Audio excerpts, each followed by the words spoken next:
Apple just released the 7th developer beta of iOS 26. Here is everything new and when we may see a possible release. Hey everyone, real quick, if you want to keep up to date with all the latest Apple news and reviews, hit that subscribe button. So Apple is now taking the wraps off developer beta 7 of its upcoming iOS 26 milestone update. That is expected to launch in September, and right now we're finishing up the beta cycle. Beta 7 arrives roughly a week or so after developer beta 6 and public beta 3.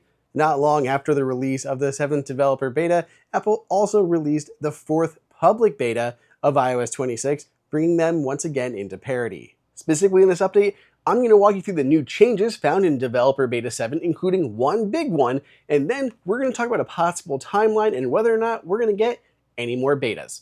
Let's get into it. Before we do that, let's take a look at the build numbers, because this time around especially is worth pointing out.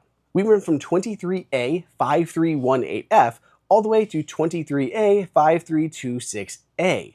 For those that know, as you get closer to the beginning of the alphabet, at the end of the build number, that represents stability. So there's still work to be done, there's still features and polishing to be done, but the build itself is stable. So that is a very, very good thing. If you have been holding off this entire time, I would definitely recommend taking the plunge on public beta 4 when that is released later this week. First, as noted by Aaron Paris on Twitter, Apple has updated its intro video. Now, this did not prompt for me again, so after updating, I did not walk through the whole video again, but it does seem to be an updated video compared to the one we got with the last beta.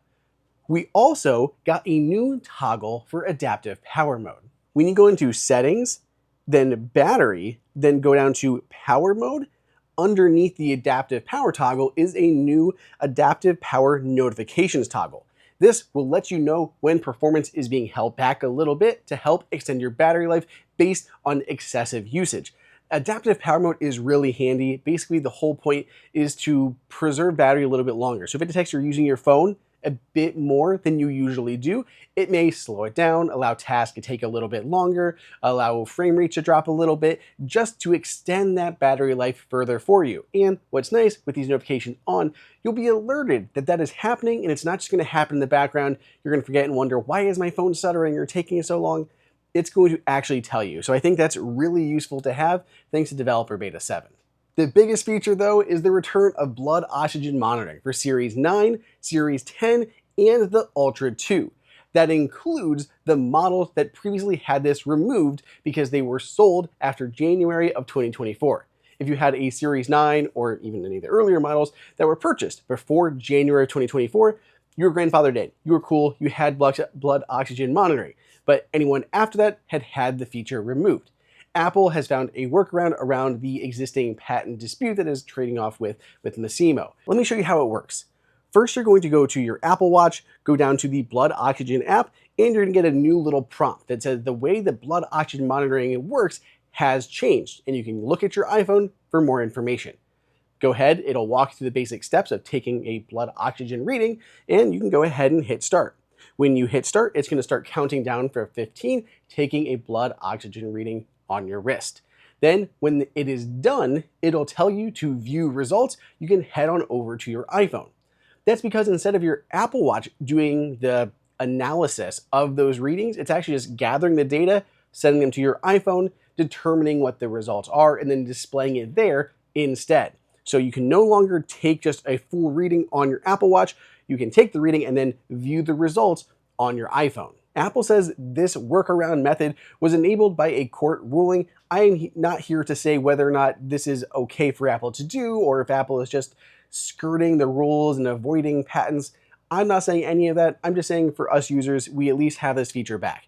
Apple previously brought this to the public version of iOS in the iOS 18.6.1 update, but now it's delivering for beta users as well. So as long as you have watchOS 26 up to date and iOS 26 updated on both devices, it should be available.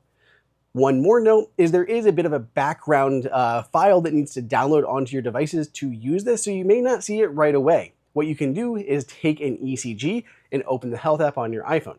Once you do that, it should force that file to download automatically in the background, and then you should be able to open up the blood oxygen app and take that reading.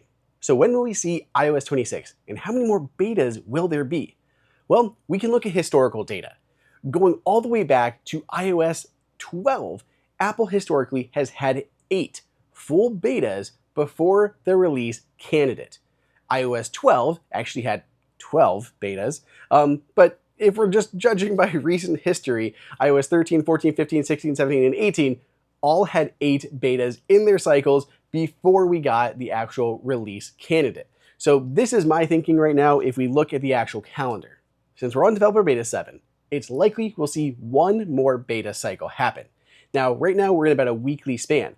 Apple also tends to have a bigger gap between the last beta and an Apple event. That's because Apple is busy adding all the necessary new information from the new devices into those betas before we get the release candidates. So my guess is we could see a beta as soon as next week, the 25th or 26th of August.